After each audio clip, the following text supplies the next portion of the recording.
Today's sponsor of BOPCAST is sodabeats.com, the best and most simple way to make beats online right now.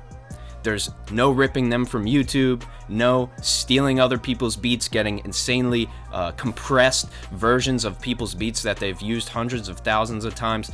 You get to make your own beats the most simple way possible. You don't have to have any music production experience, and then you can render them out, download them, and use them for any purpose forever. It's the best way to make beats online. sodabeats.com. It's the best feeling in the world. Best feeling in the world, man. It's like up there with sex. Yeah, straight up, man.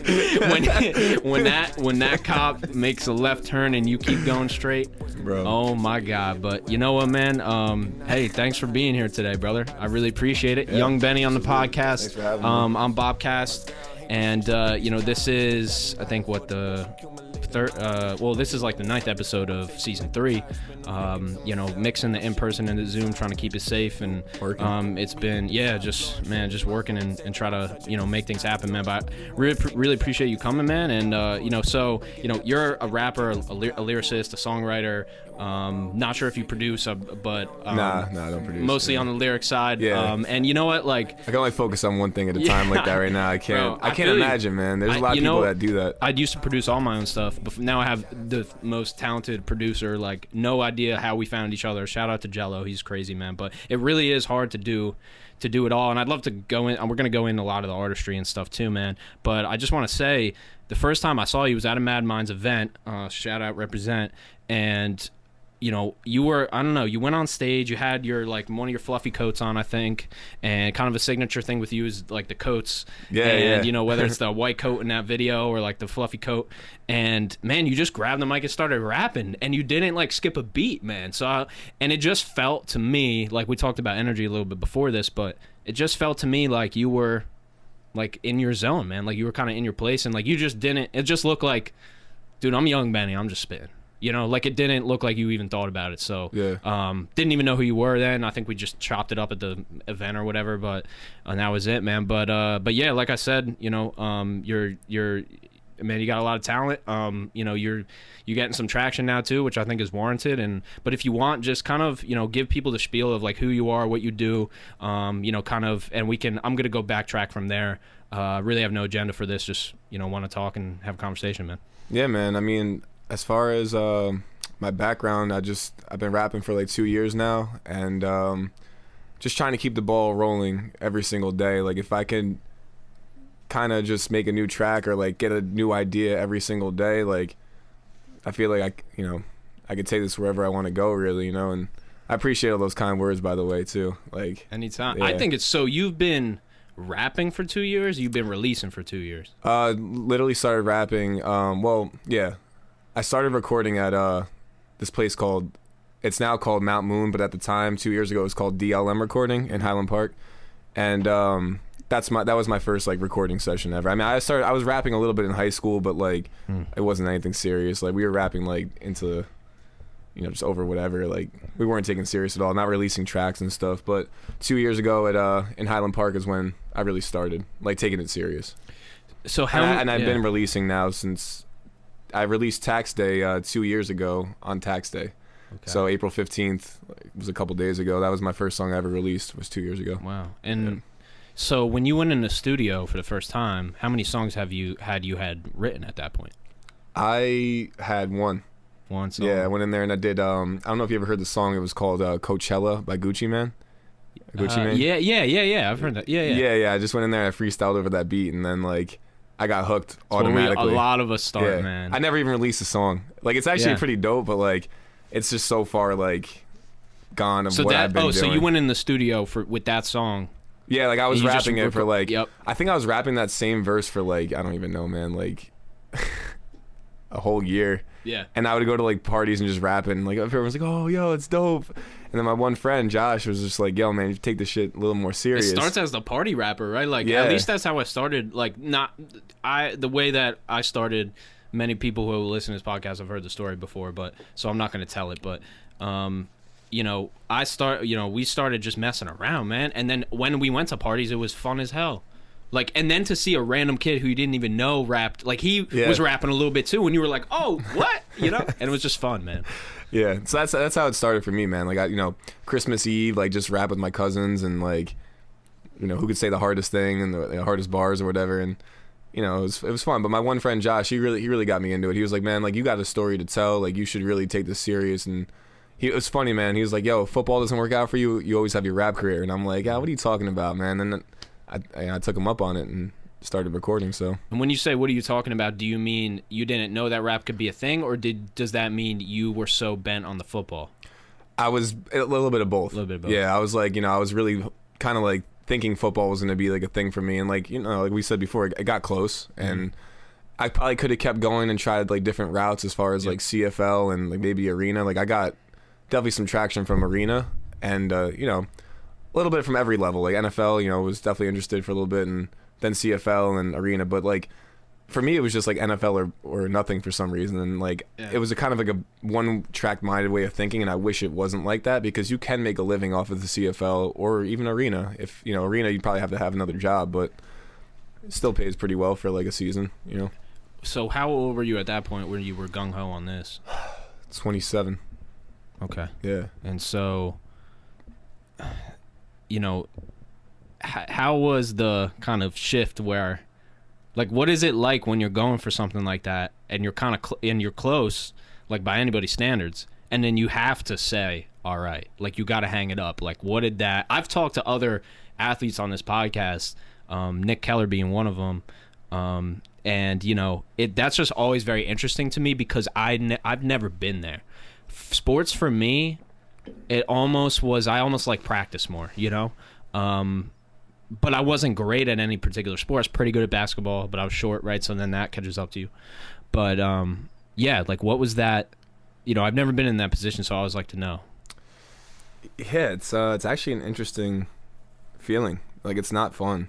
It's like, and it gives me worries, like, when I think about rap too. It's like, at some point, like, if this isn't going the way I want it to go, like, do I have to change my angle up? Music's different than sports, though. Like, sports, like, you're forced to end at some point regardless. You know what I'm saying? Like, music is a creative thing. You could be making music from you're 13 to when, you leave this earth, like, so, like, but, that feeling wasn't fun, man. Like, at a certain point, I was just, like, I was trying to go to all these, like, other CFL workouts and tryouts and stuff, and, like, then I started working full time at the gym, being a personal trainer, and it was just like, yo, this is getting like a lot. Like, I wasn't working out as much. I wasn't keeping my body in shape. So it was kind of over a certain period of time. It wasn't like a day when you're like, I'm done. No, yeah, it just faded. Yeah, like it was kind of just like.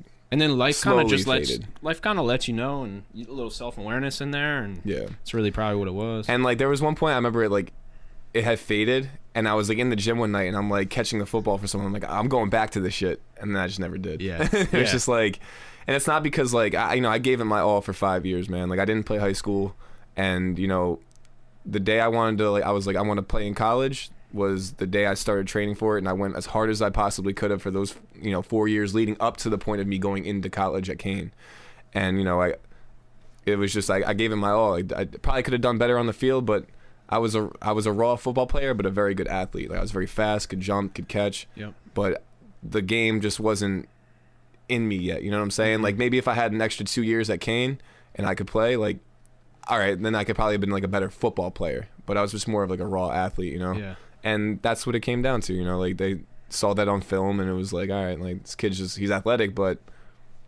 could they have found a spot for me somewhere? Absolutely, but it's you're talking business at that point, and NFL is a very strict business. So is music. Yeah. And I was talking to somebody the other day. About Spotify, right? Spotify, the how the platform, and it's amazing to me how non-artists, people who are artists, just not music artists, whether no matter what, could be any type of art, but they kind of some of them look at it and they go like, Spotify doesn't pay you enough, okay? But then I know people who make a living off plays. So listen, obviously they want to make more money, yeah, but they're also making a living. So I'm looking at it, so it's just, relating it to football, it's like when you go like down the rabbit holes of business, when you go where recording a song in your, house is it becomes a whole different game once you start to put it out, and then have expectations about what's going to happen after that. Same thing with football. When you throw around in the yard, it's fun, man, and you go, I can oh shit, this is awesome. And then when it goes to, you're coming to the point where it's make or break, and then there's always business. You always hit a roadblock of business, whether it saves you or whether it takes you down. You're gonna learn from it. But where was the time where, all right, football, like, where was rap at this point? Was it not happening at all? Did the rap start at the end of the football, or what? Yeah, it was after football. Yep. It was probably started, I think my first recording session was February 2019, so yeah, I stopped playing football in 2017. So I went through, after I was done playing ball, I went through a whole combine testing program where they would prepare you for, your pro day. Yep. And that was at Test Football Academy. Shout out to them. Great guys over there. They make you feel like a family. It is family. And they do a great job of preparing athletes to run their 40s and do their broad jumps and their verticals and all that. So that was in January of 2018, I believe. Mm-hmm. And that was a whole, from January to April was 9 to 5 football every day, football training. Mm-hmm. It would be 9 a.m. Speed work, 1 p.m. It would be 9 a.m. to 11 speed work, 1 p.m. to 3 p.m. lift, and then 3 p.m. to 5 positionals. Mm-hmm. So I was a receiver, so I was catching passes from the quarterback. So I was 9 to 5 every single day. When you look at the discipline that it takes to do that, I think when you're going to that training facility or something, maybe it's different. Maybe when you have to go somewhere, or when you have a lot of people around you, it might be different. But how do you feel about, do you apply the same discipline to music, or is music kind of a different animal? Yeah, that's one thing I had to learn. It's a different animal. Mm-hmm. I go in there I could push my body to the limits, but you can't. You have to kind of relax your mind in a sense, because the music's coming from your head. So it's if I make I've been lucky enough to make in my opinion, a lot of unreleased music that I have is definitely sort of different in a sense. I have rap songs, I have some things I tried doing differently as far as singing, and I just want to keep going and keep going and keep going, but I need to chill sometimes and relax. I think my engineer just told me the other day that I had probably the most songs in my Dropbox out of anyone in the studio, because I just want to make sure, I was telling you before, keep it going, keep it going, keep it going, keep it going. And now I'm starting to hit one of those blocks where it's I don't want to keep rapping about the same things or having the same structures, so I need to kind of find a different angle. And I don't want to burn myself out, which I definitely did. I think that artists have a little bit of a need for experience, that maybe not a little bit, maybe it's half the equation, is you need to find stuff to write about. So you can't do that by continuing to only write. Yeah. You have to actually go out and get experience and feel emotions and do a breakup, or be in a relationship, or lose somebody, or whatever that is, good or bad. But it gives you a lot of the concepts, because it brings up a lot of the emotion, which that's what a lot of the art is the deepest cuts are the most emotional cuts. Absolutely. And I had a lot going on in my life for the last couple of years, so I was able to kind of pull from different angles, with friends or girlfriends and family and whatever. I had a lot going on, so I was able to kind of keep finding inspiration for all my songs and stuff. And not to say you can't burn yourself out in football, but you're able to push your body can handle a little bit more. You know what I'm saying? Your mind can handle a lot too, but your mind can kind of go on autopilot, I think, a little bit. Just whatever, just motions. Let's go through these motions you're a machine, Yeah. No, for sure. Yeah, it's hard for the mind to push. It's hard for the mind to push the mind. Yeah. Because you're in it, right? So now you got to decipher between these different parts of your mind: the emotional side, the intellectual side. The as people, Freud and all the psychologists consider different versions of it too: the id and the ego. You have all these different kind of parts in your mind, but when it comes to the body, your mind can you're listening to the body, but it's more you just telling the body to do what it's got to do. Right. But when it comes to your mind, it's this is a whole new animal. You know, it's a whole different environment now. Like, how am I gonna force my mind to make more songs that are great? Exactly, right. I can make a shitty song, right? Yeah, easy. And like that's one thing I don't want to like keep like I want to like try and venture out and challenge myself to like make different types of music. Like I don't want to just be a rapper. You know what I'm saying? Like I want to like venture out and be go into singing a little bit more, maybe a little more like melodic stuff. And I used to get frustrated, like, you know, if I went to the studio and a song didn't work out, it's like, damn, it's like, what the hell is wrong with me? Like this, you know, it's like, yo, it's okay. Like, just chill out and you'll figure it out eventually, you know? Yeah, I think it's crazy that in like, literally in like 2 years, like you've been, like you're at where you're at and you're only this far in, 2 years, 2.5 years in, whatever. Like, it's crazy because I think that's a testament to, it's all about what you do with your time.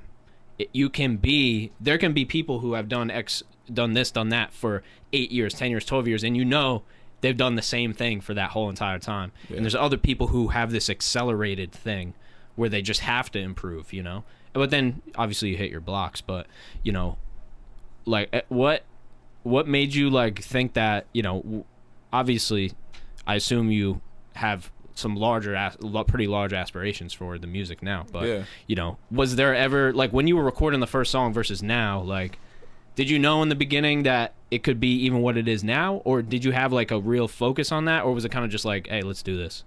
Yeah, like I obviously went in there with intentions of like, you know, I don't know if you ever had this like that feeling where it's like you record your first song and like you're like, yo, this is so fire, it's gonna blow up no matter what. Like, you know what I'm saying? Like, it's just not the way it works. But I mean, some people it happens like that. But you know, not. I think it's better if it doesn't. Probably. You think so? It depends. I mean, if you grow too fast, you don't know what to do, and then people take advantage of you. Right. So.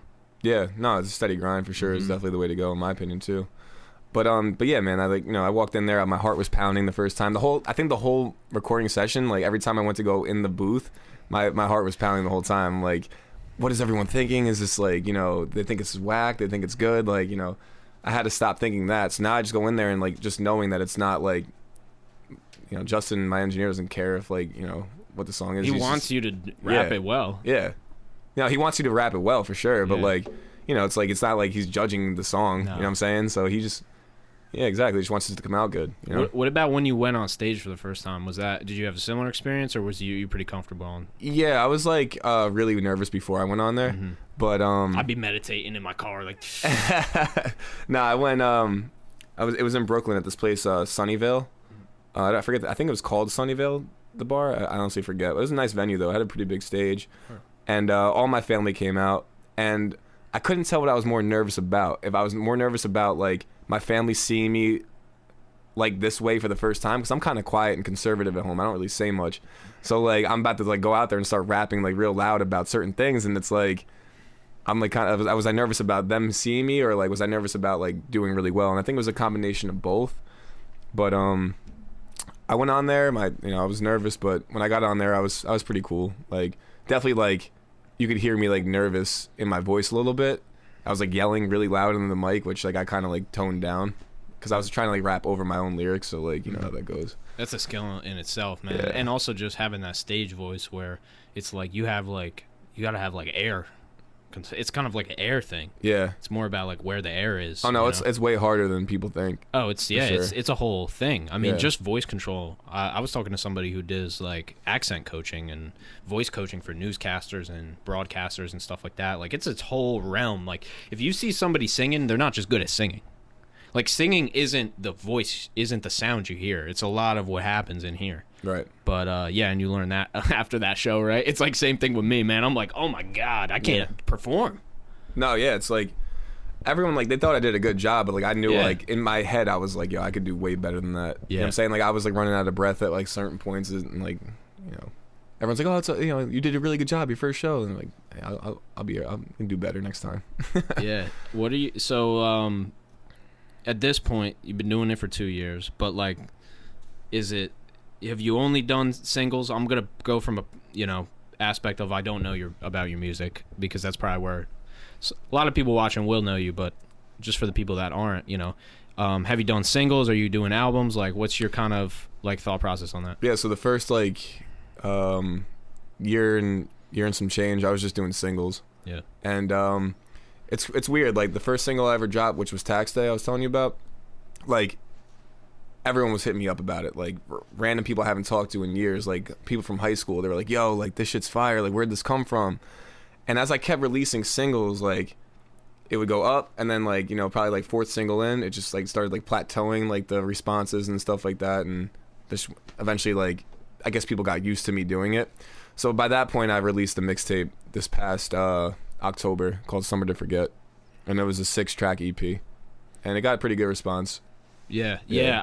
I've listened to it all the way through, but I've listened to more of your singles just by default and just by seeing the videos, because I always like to watch the videos because I feel like that gives you a more kind of in-depth look of the song, and you can almost like the body language adds something to it, in my opinion. But, yeah, oh, absolutely. So, you know, what did you like when you put the EP together? Did you just take a bunch of singles and put them together, or was it like it kind of a coordinated EP? Because I've done both, like mixtape and album. Yeah, it's a little bit different. I think there was one single on there that was like really recorded a while ago that I put on there. That was Toxic. Mm-hmm. And I was gonna do like a whole album that I'm planning for right now with all the original tracks that I was gonna put on this Summer to Forget, but it wasn't ready yet. It wasn't. I wanted that kind of to be more of like a storyline, and I was like, I need something different. So then I kind of created Summer to Forget in like probably like a 6-month period. Yeah, something like that. So do you write, you know, this is like this question that everybody asks, but like for you, like writing process, is it an idea that then becomes a song? Is it a beat that makes you feel a certain type of way and becomes a song? Like, do you have a process, or is it just kind of whatever comes to mind? Probably a little bit of both, but I think that more of the beat. So if I hear a beat and it kind of sets the tone for where I want to go, like, and I just start like kind of like mumbling lyrics into it, and then next thing you know, it could be like a whole song. Like Dreams kind of fell into place like that. One of my songs, Dreams.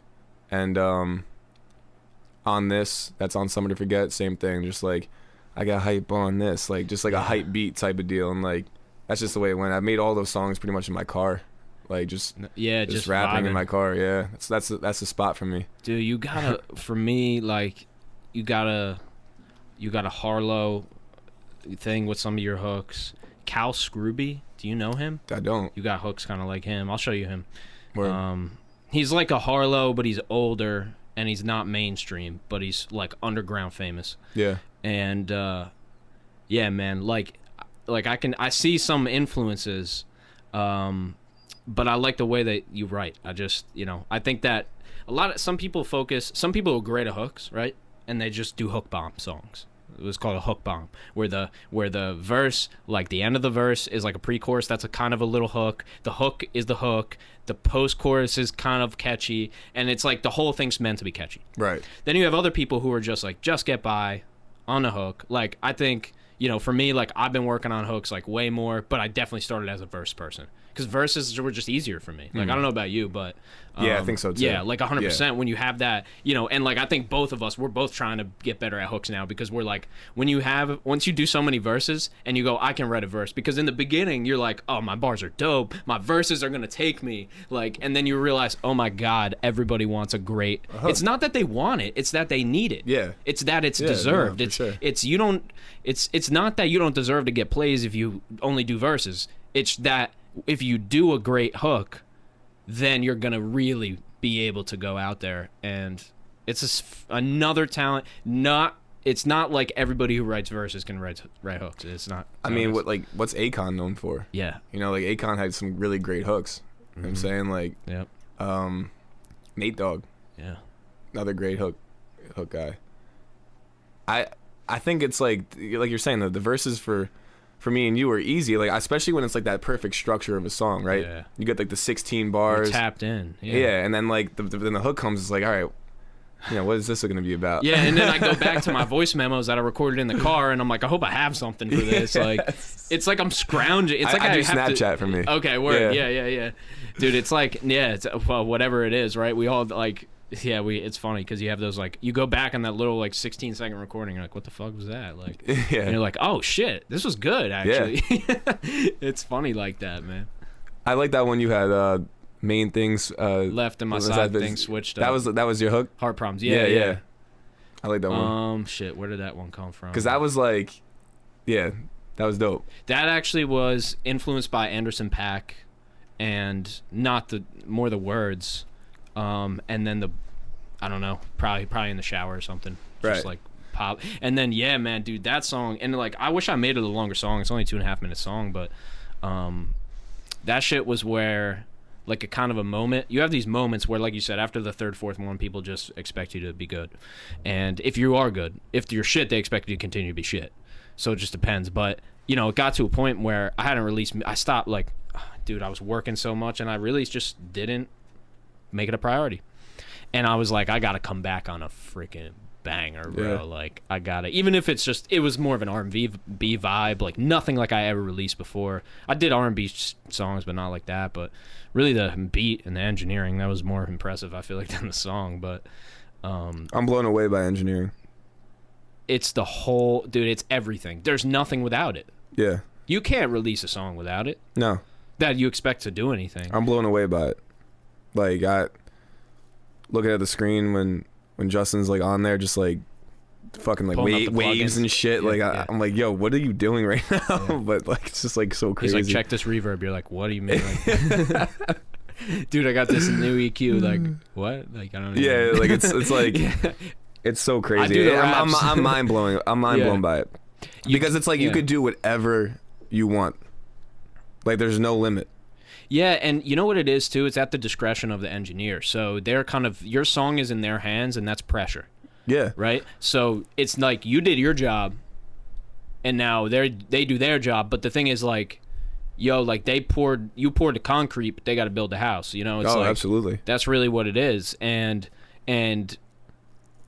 sometimes what we do can look really easy, and, like, what they do looks fucking hard, dude. It just looks hard. Like, it just looks hard. And I've been engineering for like 2 years maybe, and you know, I do a lot of podcasts. Like, I'm pretty good at it now, but I'm not like, you know, I've been in studios and stuff, but not on a professional level. I mean, I guess, you know, my company, like, we do professional editing, and I can do that, but there's something else.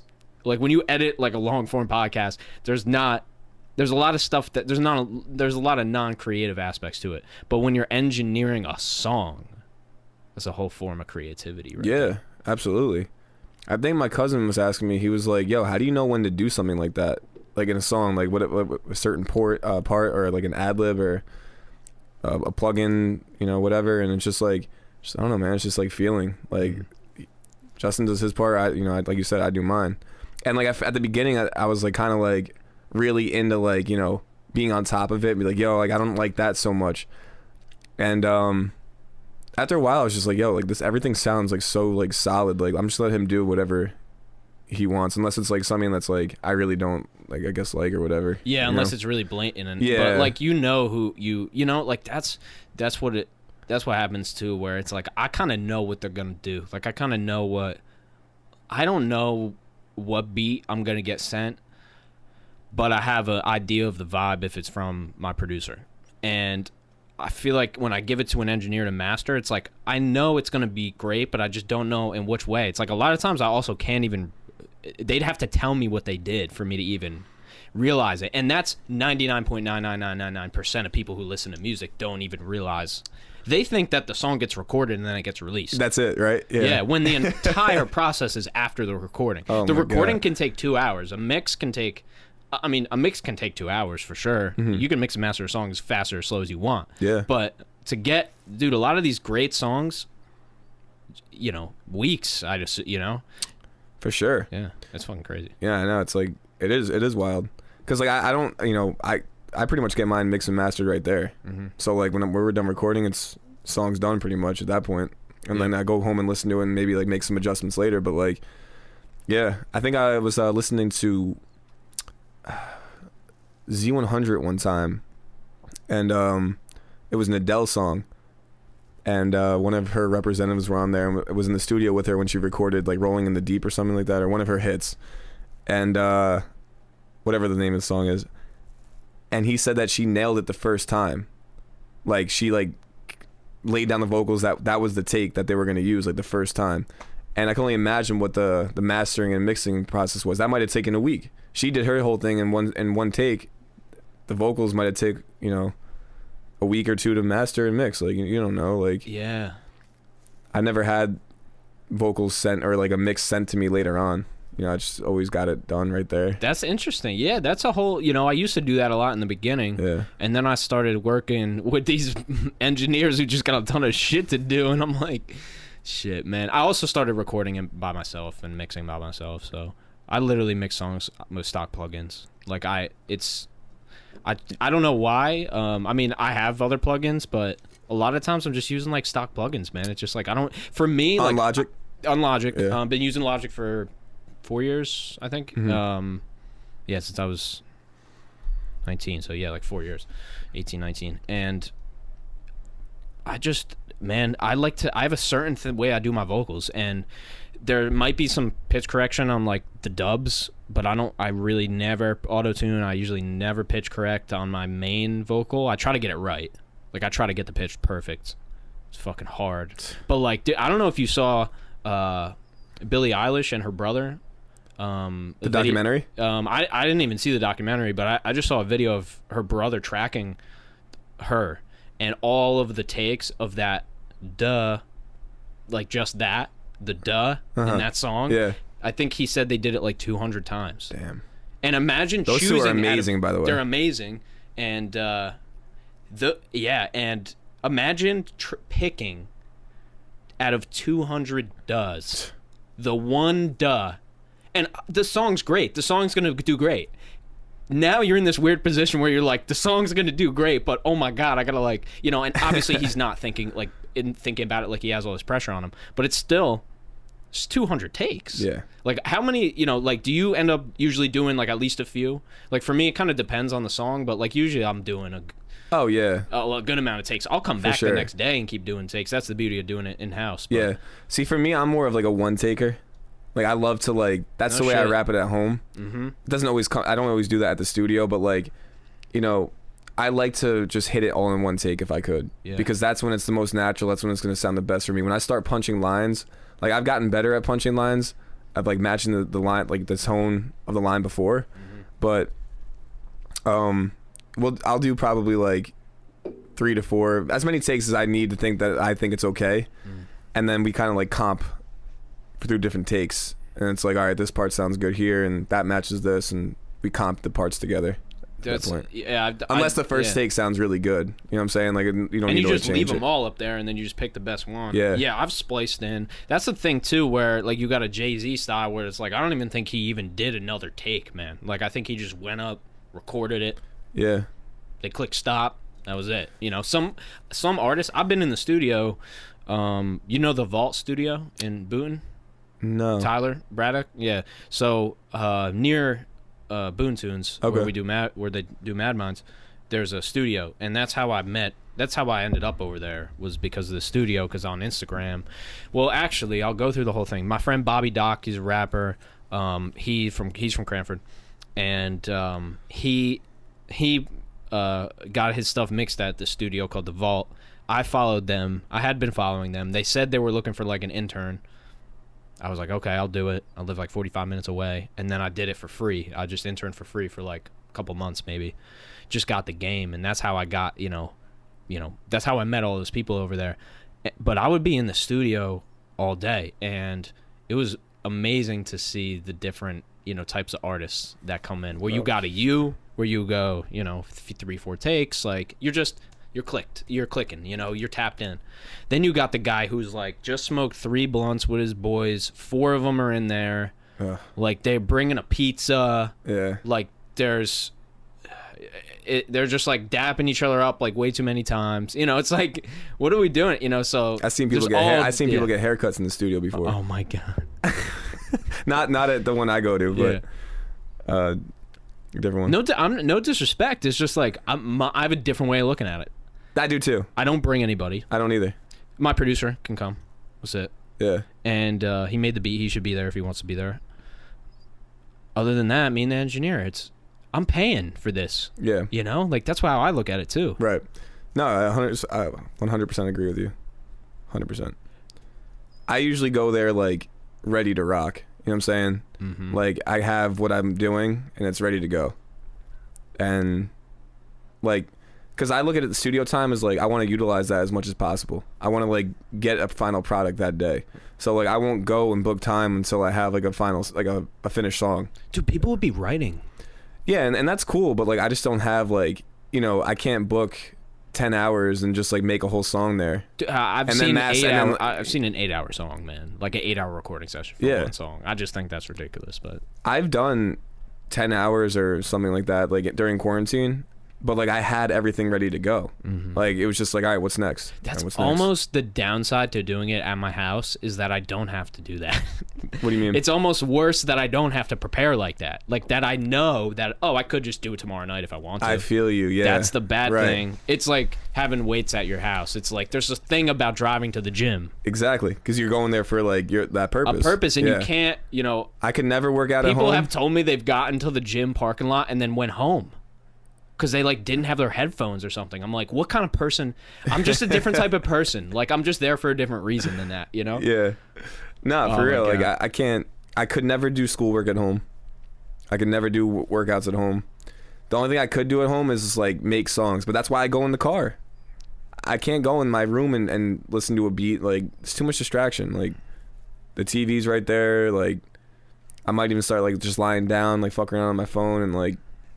That's why I go in the car. I feel like the car for me is like a business. And you ask anyone of my friends that call me at like 11 to 3 a.m., I'm like, yo, I'm in the car rapping. They call it the car studio. My one boy, Jimmer. It's like, you in the studio right now? I'm like, yeah, basically. I'm cooking, bro. My fucking Honda. I feel you, Honda. I should get one of those, one of these mics. Why not? It's got good stands, man. Just like put it on the off the visor or something. Yeah, put it off the dashboard. Off the man, you got one of those just like a GPS. Yeah. You were rolling down the road with the mic like this, man. Bro, I've literally seen that before online. Like, oh, did you see the Tesla making beats in the Tesla? Tesla has its own beat making software. I don't know, some girl on that I saw, but that car is insane. Yeah, I need one of those. Yeah, one. You know, that's where I'm at. I need one. And I want to have other cars. I just need one Tesla, just park it. I want to just drive it when I want to go feel insane and futuristic. Oh, yeah. That car is going to fly soon. Probably, man. And why not? I mean, at least it's going to go under tunnels that, you know, underground and, you know, from New York to LA or some shit. That's what's next. You think so? I mean, he's been building tunnels, but I don't know about the New York to LA yet, but that's what he's working on. That's the point. That's what he's working on. Is he really? Yeah. He's working on tunnels like that? Tunnels, yeah. Holy tunnels shit. under LA, tunnels from New York.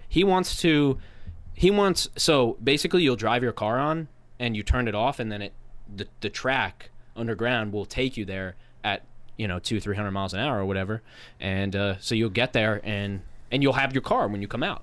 So you can drive around, you know? So you can go do a business trip and not have to fly. I just feel like that's awesome, but I feel like it just bugs me out because of where this technology is going. The future bugs me out a little bit. Yeah, the future bugs me out. Well, also we're in the I don't like robotics. I'm not big on robots. We're in the time of accelerated technology. We're doing a podcast right now, so this is part of the time of accelerated technology, the third or fourth industrial revolution, whatever you want to call it, and I don't know. I wonder, because we've only lived in this time, but I wonder if it was similar in other times that people were like, holy shit, this shit is crazy. Like, I feel like this is a new level of crazy. But they also predicted flying cars to be happening by now, so. Yeah. I feel like they could, but it's just like, I don't know if we could really handle that. Yeah, I don't know. I don't think so. You know what I'm saying? Like, we got a lot of fucking. But I had a feeling that all cars were going to be connected. And now that's what they're doing too, you know, with all these sensors, and especially Teslas, like they have so many sensors that you'll never hit, or the point, you know, the goal is you'll never hit another car, right? Because the other car will know you're there. Yeah. It's crazy, bro. But then we're going to be sleeping, going to work, and right, you know, which people are doing now, literally in their Teslas. But well, just think about what you were saying, like, you know, in the previous time periods with like, yo, like people thinking like, oh, it's just shit's like crazy. You see this like picture like, you know, a grandparent or my dad's 80. My dad was born born. Yeah, it's crazy. I hate that shit. It's weird, man. Like, I love my father, but like, as I got older, I'm like, damn, like he's really like 81. Like, I don't know how much longer I have with him. You know what I mean? Did you think about that when you were younger, or was it really set when you were old? I never knew his age until like my mom told me at like in my 20s. I always thought my dad was like 60. Wow. Wow. Okay. So, or like whatever age my mom was, I thought he was. Because my dad aged very well. He looks amazing. Oh, okay. But like, you can see he's starting to slow down a little bit, and it's like, damn. It's like, what about your mom? Is she around the same age? She's 60. Okay, so they're pretty. So you didn't even think about it really at that rate? No, I wasn't. Because it's not like both your parents looked like they were 80 years old. It's just you didn't think about it. Nah, because they didn't. They both look really well, like really good. But it's crazy, man. My dad was born in 1939, so like imagine how much change he's seen. You know, like, dude, I know. It's like my grandfather is like 84. You know? Yeah.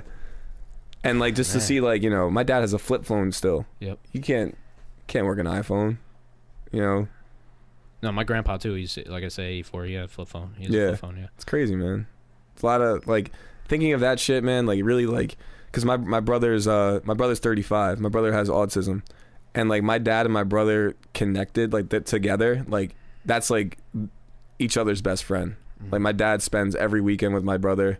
You know, my brother was he lives in a group home, so before quarantine and all that coronavirus stuff started, my dad would pick him up every weekend and they would chill, and I would chill with them too, but not like to their extent. Like they would do everything together, man. And it's like, I don't think my brother understands how old my dad is. You know what I mean? And that's like, it's like, you know, one day he's not going to be here. Like that's the type of stuff that I think about. And he's your only sibling, your brother? And so that must have been hard for your dad, being as old as he had. Your parents had your brother when they were a lot younger, but you know, he probably foresaw, you know, that where like I'm gonna get old and I'm gonna still need to, you know, help your brother too. Yeah, you know? like at what point is my brother gonna understand that, like, okay, my dad can't drive anymore, maybe. Yeah. You know, in like 10, let's say, like, you know, my dad. Your brother doesn't drive, right? No, my dad's still kicking really well. Like I love, like, you know, he's doing well, but like, it's freaking 9 years from 90. I know. I'll tell you one thing though, my neighbor, crazy. My neighbor was 94. I think he was 94, something around it. He was doing pull-ups on trees at 89. So, I mean, it's like, you kind of think about that. Some people do age differently. But wow, man, that's crazy, because I feel like I knew a couple people that had older parents when I grew up, but not many. Yeah. And now, I don't know many people like, either. Shout out to my my boss. I really don't work there much anymore, but at the shop that I worked at, you know, his son gets to work around his great-grandfather. Like, his great-grandfather is there in the shop when his great-grandson's working there. That's cool.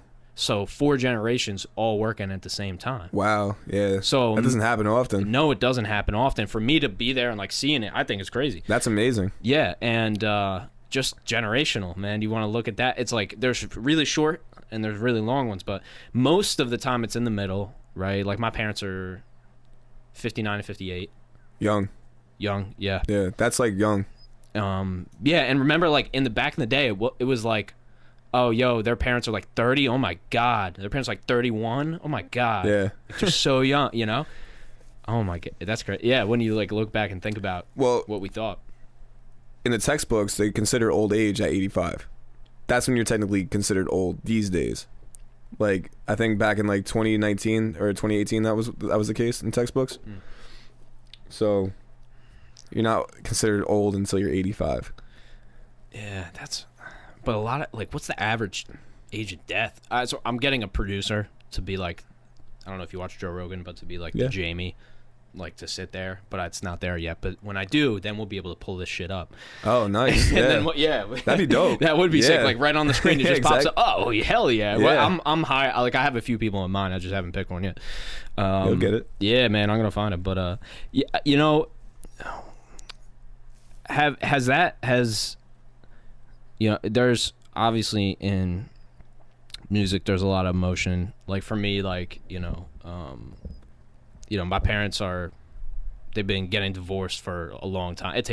Sometimes it takes a long time. Absolutely. So like that's been for me something that I've written about, or kind of like I've used music as an outlet maybe for that too. Used other things as an outlet probably before that were not as positive or not as good.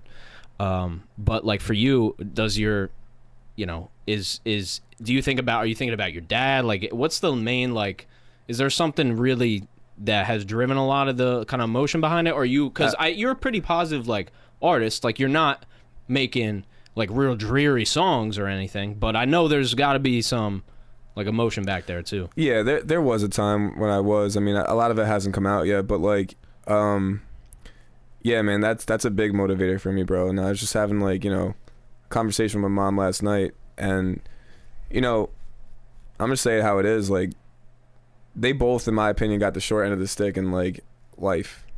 You know, like my dad has been not working for like a long time, and it's not his fault. It's not because he doesn't want it. It was just like, you know, lost his job after 9/11 type of stuff, and he's old now, so it's hard for him to get a job. Like no one hires like older people like that.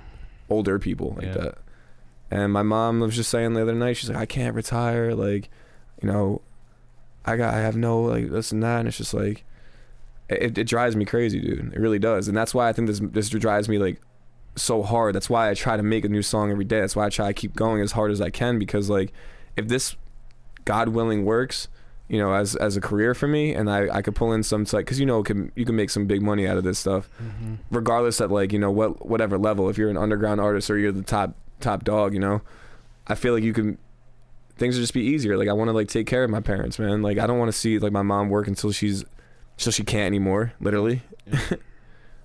You know, it's like I don't want that to happen. And then like it's like, you know, my brother plays an effect too. You know, he doesn't work at all. My dad doesn't work, my brother doesn't work, and my mom's working until she can't. Yeah. And it puts a lot of pressure on me, man, because like people say that this is like, for me, like, oh, this is just like a hobby and like you need to like get a real job. No, I'm trying to make this my real job. I'm trying to like do this so I could take care of, you know, help my family out, make sure everyone's good. So actively. Yeah. Like not on some, yeah, when I get around to it shit. No, like this is what I'm trying to do. And it just like, you know, I don't know, man, it hurts. Like I want to see, like, my mom's been working 7 days a week right now. And granted, she has a nice job, but like 7 days a week, like that's a lot. And from Somerset, and she has to go to Philadelphia. Oh my God. That's an hour commute each way, bro. Yeah. I worked in the city. I worked in Manhattan. And I got on the bus at 6. I got to the city by 8:30. From here? From here. Damn. I got to the city by 8:30. I walked 25 minutes, and I got to the office by 9. I left the office at 8. I got to the bus 8 p.m. I got to the bus at 8:30. I got home at 9:30. Or no, I got at the parking lot at 9:30. I drove 30 minutes home. I got home by 10. I made my breakfast. I put it in the fridge. I went to bed. I got up at 6, right? So, and when I did that, I did this every day, not for like years, for like 30 days. It was like winter break from school. But every day I did it. And I saw these people, and, you know, they just looked like zombified, man. They look like zombies. Like they kind of like they get on the bus like this. It's like their eyes are rolled back, man. I see that every fucking day, bro. On the Parkway. Yep. It freaks me out, bro. Just and I'm like, and I'm looking at it, right? And this is the thing. I'm 20, and maybe 21, but you know, and I'm like, fuck. Imagine, like, I guarantee I asked that guy. He tells me he's done it for 13 years. Guarantee, at least. And you look at that and you're like, oh shit. Like I know why people live in their car. Like I do. I know. Because they know, like, they don't want the alternative. Like some people will never be able to live in their car, right? But some people, like, it's better off for their mental sake that they just sleep in their car, because they don't want to do that. Like, Yeah. they don't want to do this crazy shit, man. You know? I can't do the corporate life. Yeah, man. I can't do it. I know I can't. I can't do it. I was passing like a building, I think yesterday, just like some lady like smoking a cigarette outside of it, like this giant brick building, and I was just like, it's no disrespect to what you do and choose to what you do, but that's just not the way for me, man. I can't do that. And I got a lot of like backlash from that, from like relationships and stuff. You know, like, people do what they have to do. It's not all fun and games. And it's like, I know that. Like, I work a job too. You know, but I'm just trying to work myself out of that job. I don't want to do it forever. Yeah. I want to find a different way to make a very comfortable living.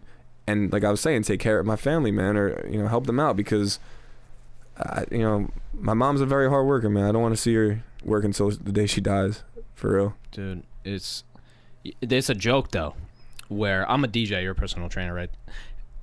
People will say like, oh yeah, like, take some advice from your personal trainer DJ friend, you know, like, it's a joke, like, you know, right? And like, I laugh because I understand where they're coming from. Now, if you gave them a mic and put them in front of 500 people, there's no way that they'd be able to do it. Not at all. But that's fine. I want to be able to go in their job and do Sales. like, sales, you know, and like, more for me, I'm not a numbers person at all, dude. I can fucking do sales. There's no way I can do accounting, you know, or something like that. So yeah, I was like, just saying sales because I was projecting my own fucking anger towards somebody. Like, fuck this shit. That's so funny though, dude. I did fucking corporate sales. I did corporate marketing sales, dude. I sold $5,000 to $30,000 packages. Like, that was my job. Like, I was the intro guy. Like, I was the guy they meet for the first time, and I'm like talking to them, you know, going through mostly just to, you know, just to see what they're all about, and you know, that was my life, man. And that was that job in the city. That's what I did. And like, it was cool. Like, the company sucked. And like, the leadership was just like, let's just get a bunch of money and fuck people. Like, that's literally what it was. Ridiculous. It was Isn't normal that what shit. it always is? Yeah. and dude, and it's like, not that the company was doing well, which it wasn't, so justifiably. But there's a lot of people, like, man, I don't know if you've been like on Clubhouse at all or on like any of these. Yeah, I didn't know like what was going on in Clubhouse. It's a lot of great people, and it's also a lot of people trying to sell you on a $2,000 course. So like, that's what a lot of it, and man, I see this in music too, is the get rich quick. And like, dude, these guys won't last. It's fine. Like, even if they will last, it's okay. Like, just sometimes, you know, like you said, like, energy too. Like, you just know if people are genuine or not. Oh, like, yeah. If they're trying to fuck you over or not. And like, that still comes back down to, you know, to tie it into, you know, kind of the corporate thing is like, yeah, sure, everybody has their own thing, you know, but fucking people over shouldn't be anybody's thing, man. And I think people are getting called out a lot more now, which is good. A lot of people getting called out for shit they shouldn't be called out on, so there's that too. Both sides of the spectrum. But my experience with why I was so angry about the sales job, and it's not a bad job whatsoever. I don't want anyone to think that it's like I'm dissing that type of, I don't diss anyone's work. But I was at a wedding and this guy comes up to me, he's like, what do you do for work, man? I was like, I'm a personal trainer. He goes, look, man, I made $200,000 last year, come be a salesman with me. And I was like, I like personal training. He goes, no, like, fuck that. You see my friend over there, he's a personal trainer. And he calls him over, he goes, yo, man, tell him not to go down the same route as you. I'm like, yo, like, stop dissing this guy. Like, maybe he wanted to become a personal trainer. Like, that's what he wanted to do with his life. Like, why are you hating on him, like, right now? And he's just like, just some big fucking douche. Like, I'm like sticking up for the kid now that he like brought his friend that he brought over. And I'm like, bro, don't let him talk to you like that. Like, you did this job for a fucking reason. Like, you know, obviously you like it. I'm big on, like, if you know, do what you like to do what you love to do. You know, you shouldn't put a dollar figure on it, because I can guarantee that guy fucking, okay, he made $200,000. That's fucking fantastic. You know, but like, are you really like gonna be happy in 5 years? I mean, I guess if you're making $200,000 a year, I don't know, but maybe, right? But like, at the same time, like, you know, I don't know. I feel like he's just trying to be tough and like be cool. It's a lot of ego. Yeah. When people are trying to, when people do that, it's a lot of ego. You know, they really want to. They want to justify what they're doing to other people. How fucking crazy is that? Yeah, exactly. Like, you're not happy enough, so you have to make it seem like you're happy. Yeah, like if your job was that great, you wouldn't have to tell me about it. Right, exactly. I don't need to hear it. Yeah. Without you asking. If you ask, hey, dude, what do you do for a living? He's driving a fucking Lambo, and you ask him, then he's gonna, and he says he's in sales. All right, cool. Yeah. That's it. Then he drives away. Like, okay, great. But this guy randomly coming up to you, and people at DJ gigs have done it to me too. You know, and it's funny because sometimes people who aren't making, you know, they're like, oh, what do you do? Like, well, this can't be your full-time job. And I know people who DJ full-time, and they do really well. Do you take that as like a diss? Like as someone being condescending towards you? No, because I'm good at it. That's the problem. If I was a shitty MC, then I'd take it to heart. But like I said, it's the same analogy. Put them on the stage with the mic, and we'll see what happens. Right. I always thought that like someone like, you know, when I was like personal training, like almost like 45, 50 hours a week, they're like, oh, this can't be your only job, right? I'm like, I've been here since 6 a.m. That's like, what I do. you know, like I show up, and you know, like now that that's the only other thing that takes me from my music is working on my business. And, you know, man, a 12-hour day ain't shit. It's just a day. It's a normal day for me. It's like when I've worked 12-hour days at a lot of different jobs, 5, 6, 7 different jobs. And the 12-hour days that I work for myself, is it work? Yeah. Is it hard as fuck? Yeah, because I don't know what's going to happen tomorrow. Exactly. It's a big risk. Yeah. When you have that sales job, you can chill. Like you can literally there's a worry that you don't have. And jobs are not guaranteed. That's why I don't understand why people put so much emphasis on a job.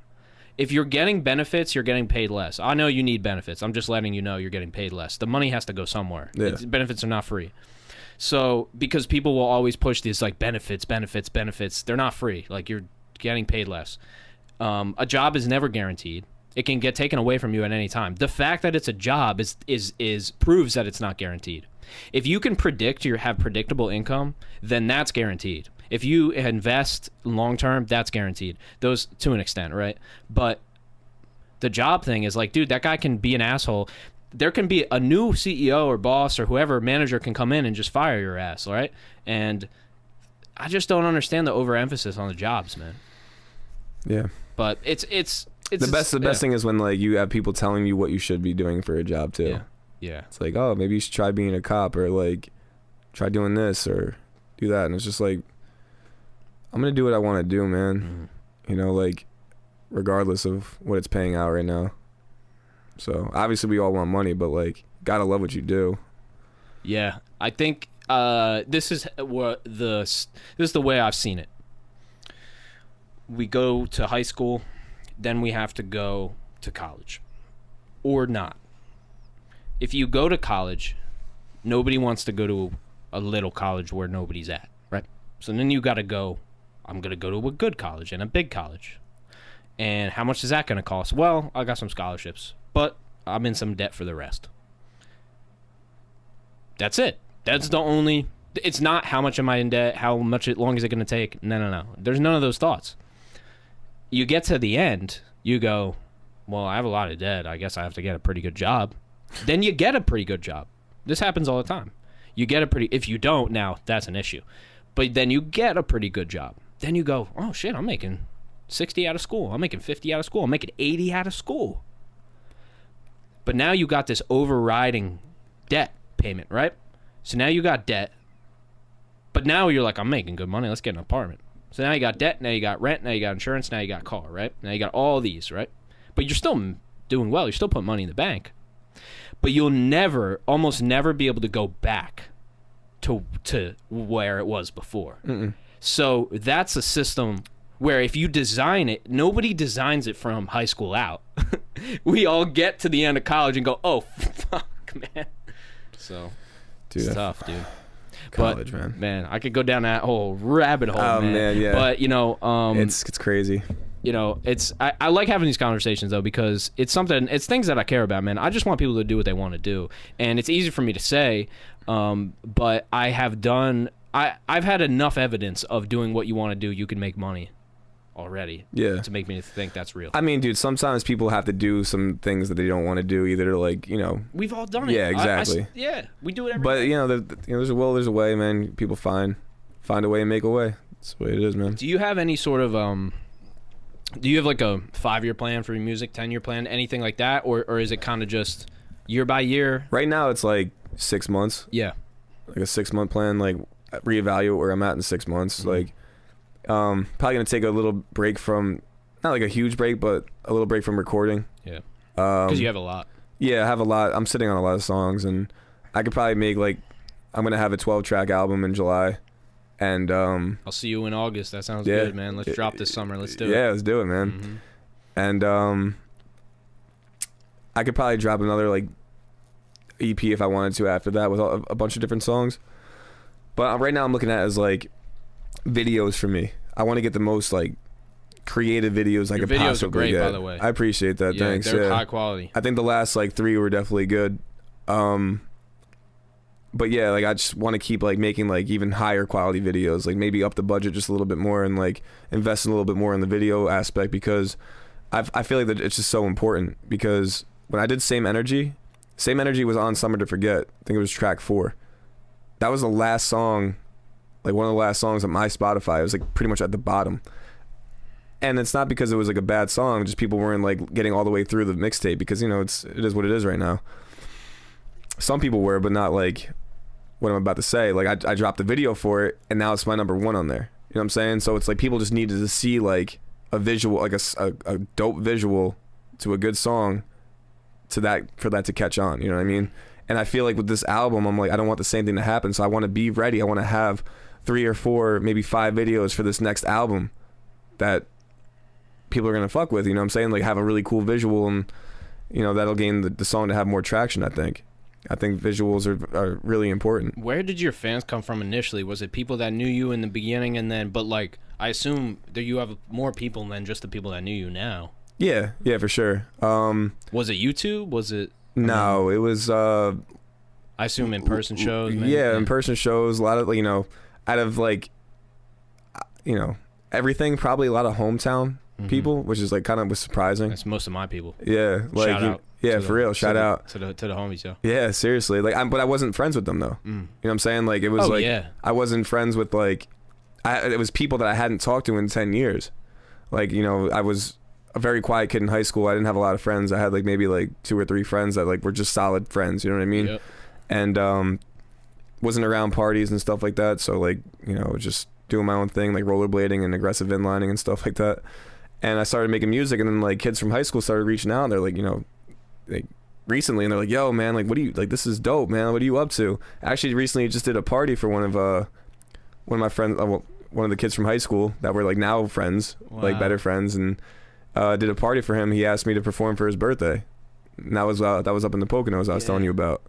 So I drove up there with my crew Thorough, and performed in front of 30 of his friends in like a mansion. It's cool. Wow. Yeah, I did like an hour set. It felt good to do that. But a lot of people are coming from hometown. A lot of like international too. International is big. South Africa is Me too. I'm like, definitely. I don't even get a lot of plays, but still 30 countries, 20, 30 countries. Yeah, for sure.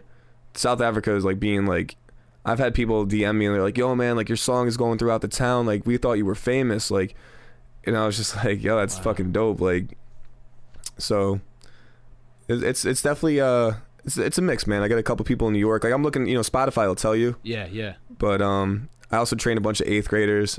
Oh, so you getting them on? Yes, they all changed their name to like my Instagram account's One Young Benny. They all changed their name from like to like One Young and whatever their name is. Oh like, wow, yeah, that's dope. Yeah, it's Get cool. A little movement. Going yeah, exactly. On it's like the One Young family. Yeah. I gotta probably like do that. I don't want to press it too hard because like, you know, I don't want to like be talking to 8th graders like that. Yeah, right. Honestly though, they're the fans, man. I'll tell you. But they're very supportive, and I'll tell you that. And if I send my music to anybody in that age demographic, like whatever, 16, like, you know, 14, 16, like I've just like been running ads, or like I used to do like Instagram automation, and it would just send my music to random people, and those like kids engaged the most. Like they were the ones that were like, they still follow me, like like no, like they're there for it, you know, and they're gonna be the real fans once you know you know come up even more, and now you're selling tickets, and but you know I'd like, you know, so you had a show in what was it, Garwood on the 29th. Yeah, the 29th. Yeah. Oh, it's coming up. It's coming up. Yeah. Oh, okay. It's next Thursday, actually. Next Thursday. Okay. I thought it passed. Okay, that's okay. No, that's good to know. So how did you, like, is that just you? Like, how did that come to be? So that's actually Thorough Entertainment. They're a group on the come up, entertainment group. It's my boy Beggs and Joey and Lewis. They're running right now a studio out of Berkeley Heights. They're doing recording, mixing, mastering, all that stuff. They have a really solid engineer there. They are doing music videos.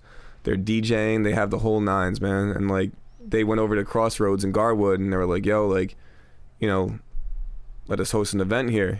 Have a rap show." And they said, "Yeah." So now we're doing. It's me, Big Knots, Erica the artist, Outliers, and La Cara. Okay. Those are all of the people performing there on the 29th. It's going to be a really good show. It's That's a lot dope. of So they got a little grassroots like entertainment. Do you know the Outliers? I think they performed at Mad Minds a couple times. They're a band? They're two guys, Grief and rappers. Rappers, yeah. Yes, yeah. Yeah. Oh yeah. The one guy's got kind of longer hair. Yeah. They're dope, bro. I love their energy. Yeah. I've seen a couple duos with energy, and they're one of them. Hold on 1 second. Yeah, they're Oh, you're good. Hold on 1 second. Yeah, they got some fucking energy, man. Sorry. Nah, you're good, man. That's why we got Brandon. Thank you, Brandon. Thanks, Brandon. Love you, brother. No, but yeah, dude, those guys are like dope. They have a really good energy. Where'd you find them? Outliers, I've just been like friends with them ever since we were doing. Oh no, I thought you were talking about your entertainment guys. Shout out to the Outliers. So they're dope. Thorough, right? So I did a show at the Movement Space. Have you ever performed there in Elizabeth? It's like DJ Drewski's spot. Yeah, I've seen a lot of videos from it. I've never been there, but so I did a show there, and a couple of my boys popped out, and they brought Biggs there, the owner of Thorough, and he had never met me before. He was like, he heard a couple of my songs, but my boy Christos was like, "Yo, you need to check my boy out. He has a show tonight." Mm-hmm. So he came through, and he really liked my set. Like, he really like fucked with me. So me and him started just like, recording freestyles in his room and stuff. This is like last year, before he had the space, and we're like shooting like just videos in his backyard or like on a train track, like with a little small camera. And one day he was just like, "Yo, man, we're about to open up a studio." Like, so they opened up a studio, and now they're getting pretty well known. They're DJing a lot of local shows, and that's sick. They're trying to take it big, man. Mm. They're trying to be like, like Mad Minds, like the same kind of realm of what they're doing. Mm. Yeah. So, I'd love to come out to one, man. Yeah, you should. If you have time, come out to the 29th. My whole family's from Cranford, man. So. Oh yeah. My dad's from there. Some of my cousins still live there. Right. My whole half of the family's from there. So Garwood, I've just been around there my whole life. Yeah, for sure. And so once I saw that, I was like, "Oh shit, I know where that is." Yeah. No, so they're doing their thing though, man. Thorough's they're a bunch of good guys. They got my back, man. They hopped on, like, they believe in me, which is like really, really important for me, at least, because I sometimes don't believe in myself, and they're there to give me that push to keep going, in a sense, So I'm thankful for them. Do you have a manager, or are you kind of managing yourself? Yes and no. Like, I have a guy that's like my boy Kevin. He's out in LA, and he helps me with a lot of stuff as far as like uploading music, and he's paid for like half with me for like a lot of features. I got a feature with Sue Surf on this album, so that feature wasn't cheap. So he split a good amount of money with me, and he helps me with ads here and there. So that's dope. Yeah, not here and there. He actually helps me with ads a lot. Are you running them all the time, or is it just when you release? Yeah, honestly, like whenever we get like the money we want to spend behind it, that's when we'll do it. Yeah. I think that I'm gonna have to.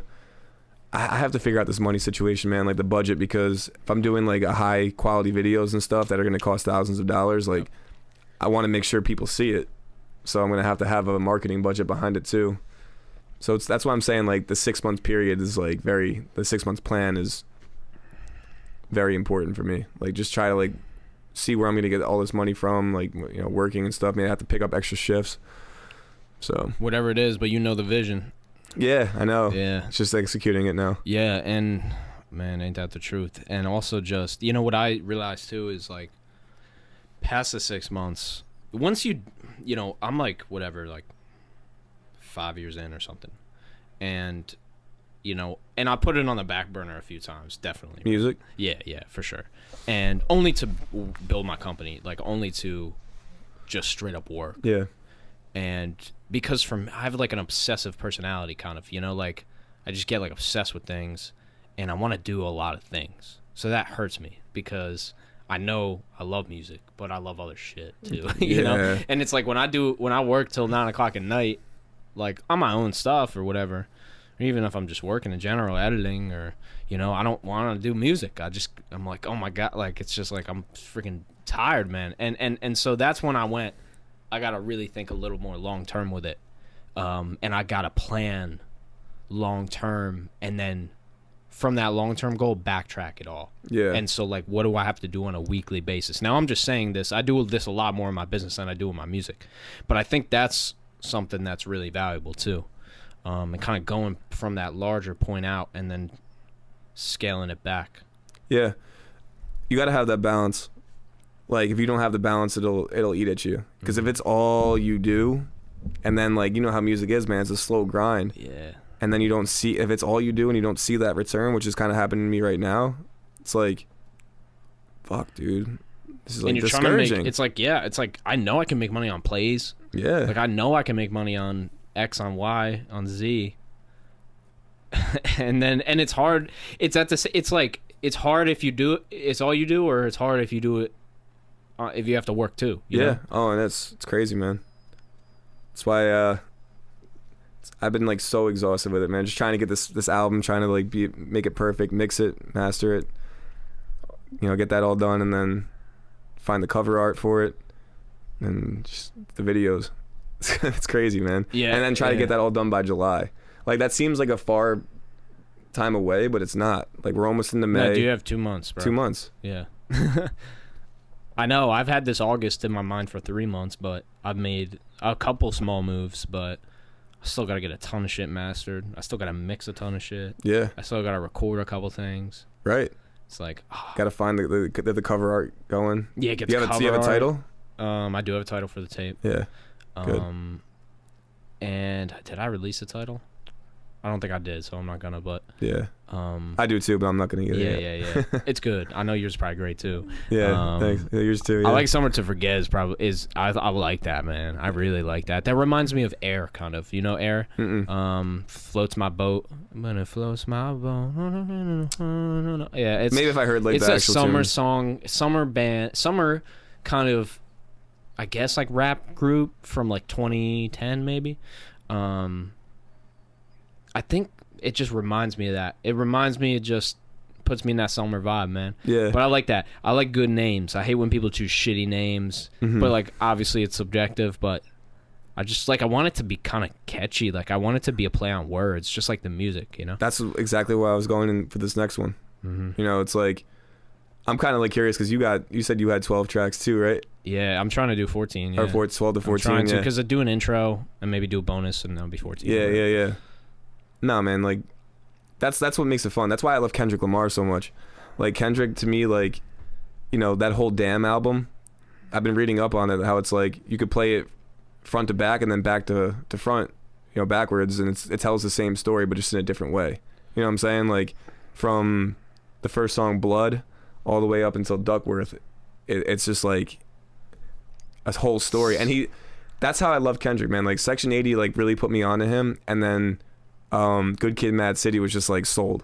Like, I'm a fan for life from this guy. Like, he could have just released that album and just only that album, and I would have. It wouldn't have mattered. Yeah.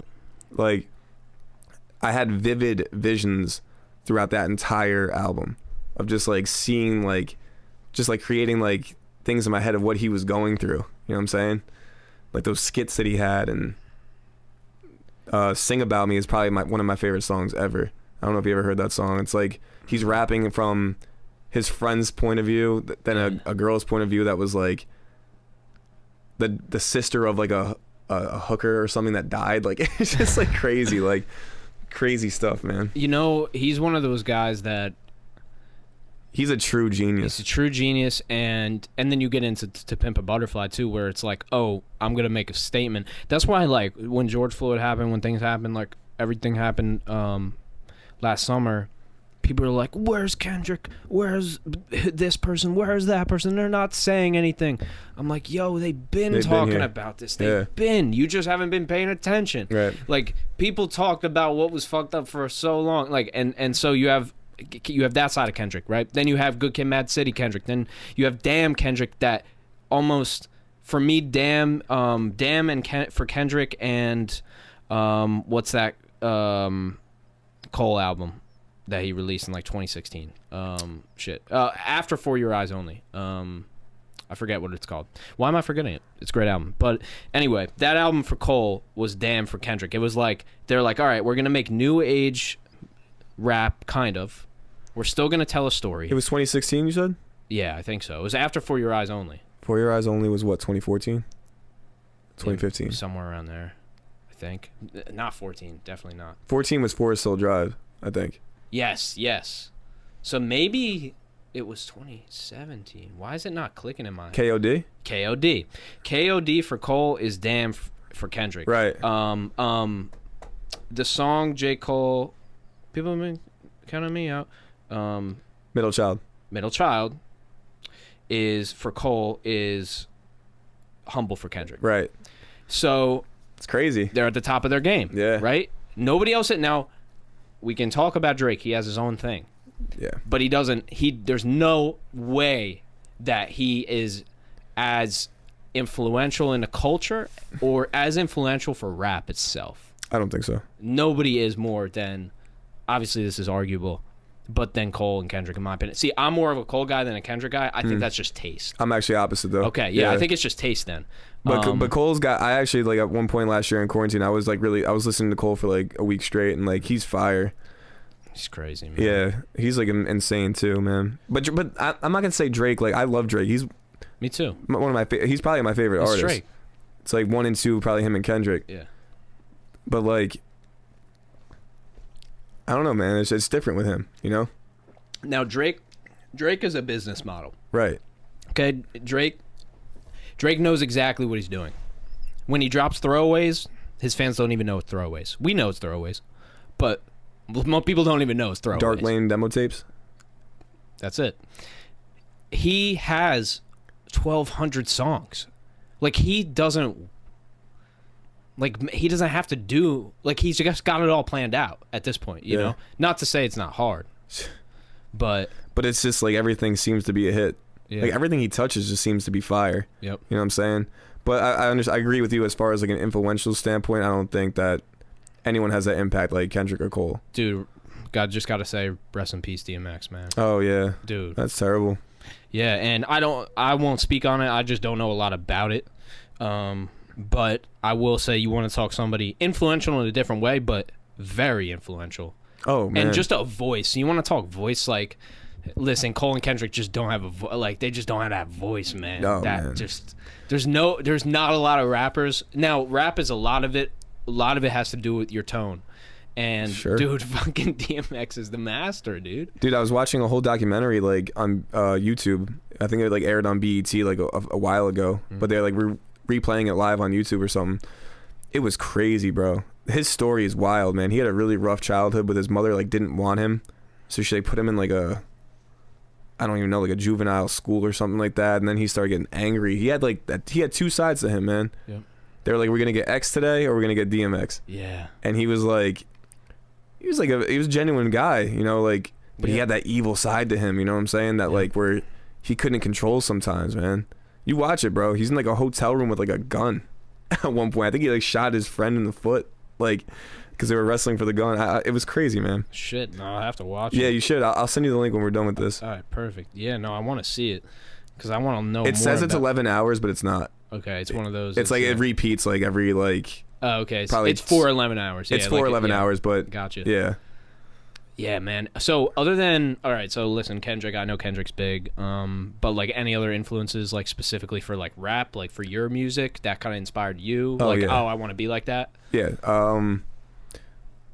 Drake, for sure. Mm-hmm. Definitely Kendrick has some influential stuff for me too. Like just the way he like has his play on words. Yep. I have a song called "The Morning After," and I think that's like something where he definitely had a play on that for sure. Mm.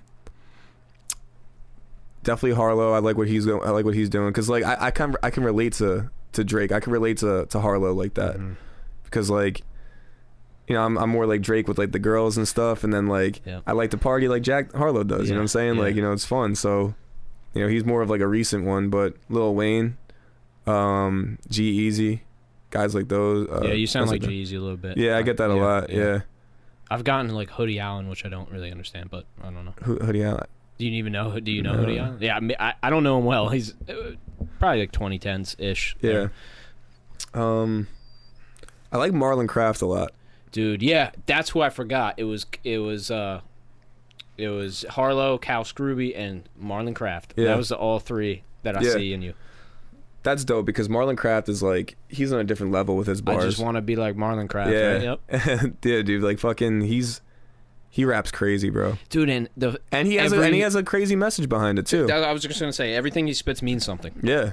Like, It's hard. You don't come across a lot of artists where every song means something. Right. With him, like basically every freestyle, every song, even great hooks. Shout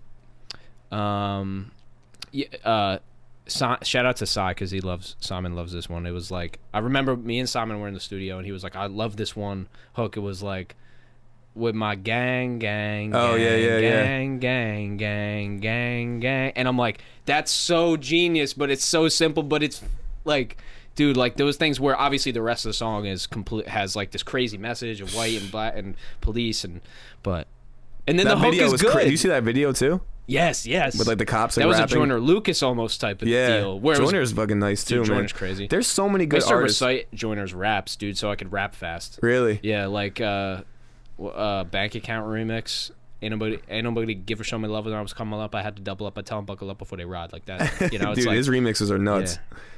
Yeah. Bro, there's so many fucking good rappers. I like Russ is really good. I just like don't like. Yeah. I don't for some reason haven't dove like into like a lot of their catalogs. Like Marlon, I was like definitely listening to like for a while. Like that's why I said what I said in that one I line. follow him more on YouTube. Yeah, exactly. Like I'm following more on Instagram than anything, but yeah, like I want to get more into Russ because like Russ is like a real one, you know. Russ's book is great. I'm Yeah, sure I haven't read that yet. Yeah, I got the audiobook. It was like 2.5, 3 hours, nothing. Banged out. Is he reading it on the book? He reads it, yeah. I think you have to if you do an audiobook. If you do an audiobook and you don't read it, don't do a fucking audiobook. That's what I would say. I literally edit audiobooks. Like, that's part of like my audio editing stuff. And you got to read your book. But yeah, Russ did, and it was good. Like, it wasn't like he's not an author, but he's a songwriter, so like he knows how to write. And it was well written. It was to the point. A lot of good advice. Yeah, dude, Russ has his own lane. He does his own thing. Not everything's a hit. He has a lot of hits and a lot of misses. But the ones that are hits, man. And that's he's Russ. Like, you either like him or you don't. That Civil War song's crazy. I don't know if I know that one, actually. We need a Jamie, bro, to pull this in. Yeah. Oh, I'm getting there. Yeah. I think it's called Civil War. Mm. But yeah, I don't know, man. He's good, man. And he had like a steady come up too. Yeah. You know, people were fucking with him for a while. I think he said he was dropping those songs like once a week for 2 years or something. Yes, that's what he did. That was the quantity. I feel like, you know, that's like really like, it's good to do, but like these days it's like hard to do that. You know, he was doing that back when, like 2012-ish, maybe 2011. Yeah. I could be like screwing up the dates, but No, I think it was that long. He was sleeping in the basement. yeah. Do you think it's like people would still, argue like, it's easier now because it's easier to get your equipment that sounds good. That's true. And But I'm YouTube. talking about like making a really solid song every week. I don't think it's easier or harder now. It's just I just think that it's hard to do. It's hard to have that discipline. I just feel like I don't know. Like I really wonder like if people would have the attention span, like because his like steady growth. You're saying right? more audience based than Right, artist exactly. based. Because Yeah, like yeah, you know he showed his TuneCore or whatever, right? Did you ever see that? Yes, and he's I've like, seen all of it. In 2011, I made $60. It's like, Yeah. damn, you even made like you know what I'm saying? Yeah, Like yeah, 60 is yeah. like a lot for for me right now, and like then it went from like that 60 pays for to the distribution, right? Yeah. And you're like, oh shit. yeah, exactly. Like, and then it went from 60 to like 130 or something, and then like 130 to like 1,000, and it kept going up. I'm like, damn, like He still screenshots them. Yeah, Do you I see know. them now? They're ridiculous. yeah, now. They're like that's $1 million fucking crazy, payout, bro. $1 million payout or whatever. And it's like, dude, like your songs that I didn't listen to any of those songs that I guess he has. Like maybe the first hit I ever heard from song was What They Want. Yeah. And I don't know how long he was like in the game doing that for at that point, but like I just don't, for me, like I can't see like if I dropped a song every week, would that be happening to me? And that's what the difference between like why I didn't want to do an album for a while. I was like, I have all these songs. Should I just drop songs for 26 weeks straight? Yeah. Or 35 weeks straight? I could do that. I have 35 songs in the vault or whatever it is. Like, dude, I know. I've been the same because I have probably 80, but probably like 30 droppable. right. Yeah, somewhere around there, right? Yeah. Like if I went back and revamped some. Oh, for sure, yeah. But yeah, dude, I've thought about it too, man. I also thought about doing it for like just doing it, like doing it for like if you think about it this way. If you said to yourself, all right, 1 month, I'm going to drop a song a week, 4 songs. It's not that hard. You get to the end of the month and you go, all right, I'm growing. Like I have more fans, like I'm getting more plays. And then you do it for another month and you go, well, I'm getting more fans and I'm getting more plays. It would only make sense for you to keep doing it. Like right. then you might go, oh my God, I could do 2 a week. Fuck it, let's go. And like if it was working, it would make no sense for you to stop. So that's the answer to that, I think. And I think that if I did it, it would be really good, like as far as discipline goes to make me want to make me have to make a song. Right. Yeah. Yeah. I just like it's a ton of work, and also no way you can do a video on every one of them. Exactly. And also, are you doing the song justice? You're only giving it so much time to marinate. Exactly. It's like a steak. Yeah. It's like No, you said, for sure. some songs come up later because you got to let them sit in the fridge. I don't know, man. I wanted to try it, but I also like the art form of making albums. You know what I'm saying? That's fun. Dude, if you want to try any type of cadence for releasing songs, and you want somebody like, I'll be accountable. Like, I'll do it too. Like, if you ever want to try some shit, just let me know. Like, we keep each other accountable. Yeah, no, and for just sure. be like, yo, we're doing this. Like, it's 11:59. Like, record the fucking song right now. Like, type of shit. Yeah. Like, I have that, with my business too, and I talk to other people who have businesses, in Florida, in this state, that state, and always kind of checking up on each other. So I've never really done it for music, but I'd always be down to do that. So if you ever want to try some shit, I'm down, dude. Yeah, for be sure. down. Fucking just be like, yo, what are we dropping this week, dude? No, like, yeah, seriously. Yo, did you record? Oh shit, I forgot. I'm at my my friend's house. Like, We got to get one together too, man. yeah, we have to do a song. Yeah, that'd be together. fun. We have to do. That would definitely be fun, dude. I love to record long podcasts, but as far as for the sake of the people listening, I hate to cut it short. Hopefully, I know when we have a real studio and everything, and I'm trying to do this at least yearly, so I'd love to have you back. I would love to be back, man. This is a great spot. No, thank you. I appreciate it. Wasn't my work, but it was, and a great note to end on too, man. I'd love to collaborate on something. And there's, for me, the way I look at it, the artist, you becoming any type of successful does not impact me at all. Like, I think a lot of artists have a weird sense where it's not even weird, it's justifiable because they might have got fucked over somehow, but we think that maybe somebody else coming up hurts us coming up, which is not at all the case. And so I just that's why I do this, man, because we're all like a family, dude. We all are artists at the end of the day, and we're all trying to make it. So Dude, that's well it, said, man. yeah, for sure. And I appreciate you coming on. Where's the best place that people can find you? I know your handle, but just tell them.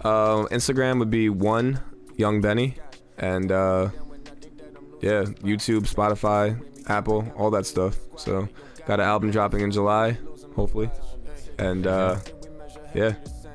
I'd love to use one of your songs in the intro and the outro too. So when we go off camera, we'll let me know which song I can use. Just so everybody knows, the spiel. This has been another episode of BOPCAST. We're on all platforms, even the ones nobody uses.